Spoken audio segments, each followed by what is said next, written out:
With both the Sigil of Valravn and Cert attained, Senua is ready to move forward. Many cultures use a form of water to represent thresholds to new realities. Much like the river Styx in the Greek, the Norse have the river Gjol that must be crossed. Instead of paying a ferryman, a thatched bridge studded with gold named Gjallabru stretches over the Gjol. By crossing it, one may come to the gates of hell. However, water can symbolize more than the separation between life and death, but the conscious and unconscious realities as well. As such, everything that occurs from this point forward should be considered manifestations of Senua's mind. That is not to say there is no danger. Everything that occurs is very real and has lasting consequences. As the narrator mentions, the hardest battles are fought in the mind. After crossing Gjallabru, Senua is confronted by a new rune gate.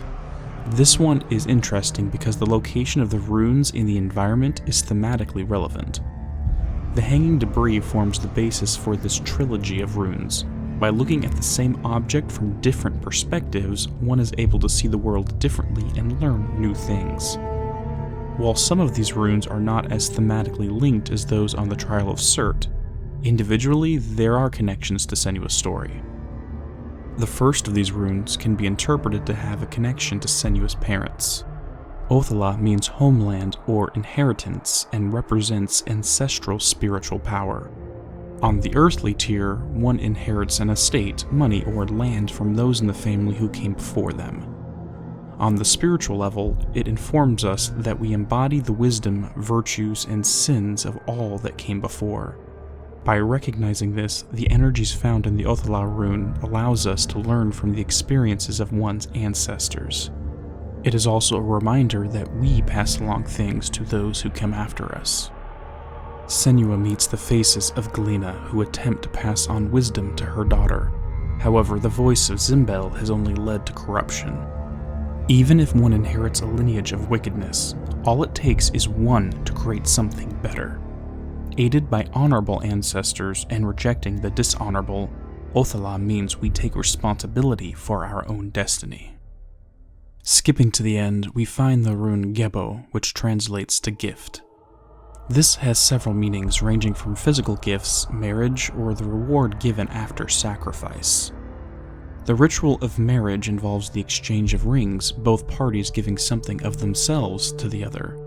Odin sacrificed himself by hanging from a tree in order to receive wisdom of the runes. Gebo has survived into the modern culture even if we don't notice. This can be seen in the shorthand of Christmas or the X in XOXO, one being the ritual of exchanging gifts, the other exchanging a kiss. One lore stone on the bridge tells the story of Brynhild, who went to hell to join her love, Sigurd. Senua finds herself on the same journey, one of sacrifice to attain the gift of reuniting with her love. The center and most relevant rune is Soolo, meaning the sun. It is the rune of guidance, victory, and mastery of the self, the inner fire that transmutes willpower into action. By strengthening it, one may experience greater discipline, optimism, and perseverance. It can be summed up as inner strength, and that is what is put to the test when Senua confronts Hela on the bridge. A test that she fails.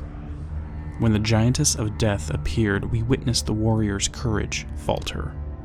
Collapsing to the wooden planks, the shadow verbally abuses her moment of weakness. Even after she stands and swings her sword, her imperfect resolve is evident when she is swept off the bridge, her sword shattered. Here, Senua faces a critical point in her journey. No trial or opponent can match the intensity of self-doubt and the desire to surrender. Soolo, her internal sun, has dimmed, along with her broken sword and confidence in victory. The sword itself is probably the most important symbol in our hero's journey. Previously on the channel, I have discussed tarot. However, every card mentioned resides in the major arcana, the 22 named cards that represent the journey through life.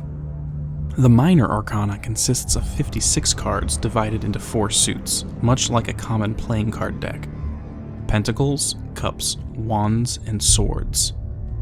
The sword suit, or the suit of spades in a modern deck, represents the realm of the mind, the realm that acts as Senua's battlefield. Mastery of this sword symbolizes the mastery to navigate one's own thoughts. Being a weapon with two blades, it shows the dual nature of this tool. If used justly, the sword can be used to accomplish wonders. However, just like the mind is morally neutral, the potential to use the sword in sinister ways will always be present. The first test is when Senua is confronted by the Bridge Guardian and parallels the ability to navigate her own mind. The shattering of her sword tells us she is not mentally prepared for this trial. With no weapon to aid her, she considers succumbing to the dangers of her mind, to give up and remain on the beach full of broken ships. When we lose the ability to safely navigate our own thoughts, surrender is the easy path. You failed the gods. You're pathetic. Rotten. Cursed. What were you thinking? Did you really think you could win? How stupid can you be? So stupid. Everyone hates her. She's cursed.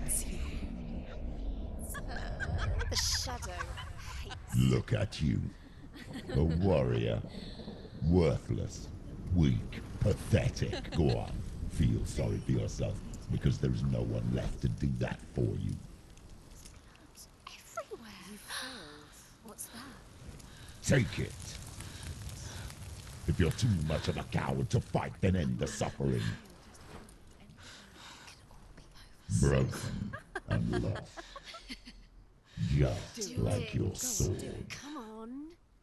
Through the iron mirror, the shadow taunts her with self-destructive thoughts, while the Furies agree. This surrender may have been the end for her, if it were not for the memory of Dillion. Even though her inner sun has dimmed, he represents an aspect that will never burn out, and literally lights her way. As the Solo rune represents the inner fire that leads one to victory, so does her lost love. Inspired, Senua travels along the shore, following his light to the tree in the center. By looking at the shipwrecks, we are given the impression that many have come to these shores before, and by the looks of it, never made it out again. One can sail into the darkness of the mind, but getting back out again unscathed is another story. The imagery reminds me of the medicine man figure in some Native American traditions. After traveling into the Shadowlands, one of the sights they find is the remains of previous medicine men who ventured into the realms of the unconscious and were consumed by it. These individuals lacked proper mastery of the sword to safely travel through the dark parts of the mind. With a broken blade, Senua risks the same fate if she is not careful.